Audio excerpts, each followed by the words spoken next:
पाऊस आला, थेंब टिपटिप पडायला लागले आणि झाडावर बसले दोन कावळे. एक हशा जो खूप खट्याळ आणि दुसरा शहाणा जो खूप विचार करणारा. काय गंमत झाली पावसात. चला ऐकूया एक धमाल गोष्ट. हशा आणि शहाणा कावळा.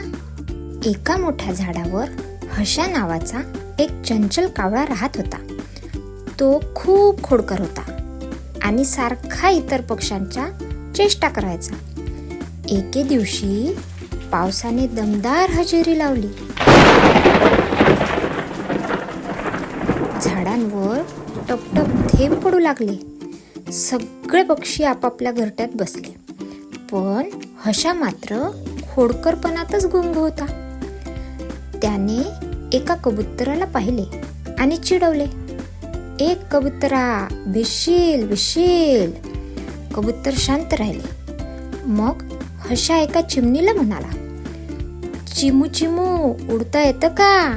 पंख ओले झाले ना. ते ऐकून झाडावर बसलेला एक शहाणा कावळा म्हणाला, हशा, दुसऱ्यांची चेष्टा करू नकोस. गरज असेल तर मदतीला धावून जा. हशा मात्र हसत राहिला. तेवढ्यात जोराचा वारा आला आणि हशा स्वतःच पानांमध्ये अडकला. त्याचे पंख हलत नव्हते. आता तो ओरडू लागला, अरे रे, अडकलो रे.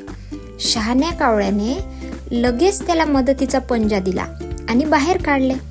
हशा म्हणाला, अरे वा, तू माझी मदत केलीस. शहाणा कावळा हसत म्हणाला, इतरांना मदत केली की आपल्यालाही कोणीतरी मदतीचा हात देतं. त्या दिवसापासून हशा सुधारला. तो इतर पक्ष्यांची चेष्टा न करता मदतीला धावून जाऊ लागला. मदत करणाराच खरा मित्र असतो. हशाने शेवटी काय शिकलं? दुसऱ्यांची चेष्टा न करता मदत करणं किती महत्वाचं असतं. मज्जा आली ना गोष्टीत? आता विचार करा, तुम्ही कधी कुणाला मदत केली होती?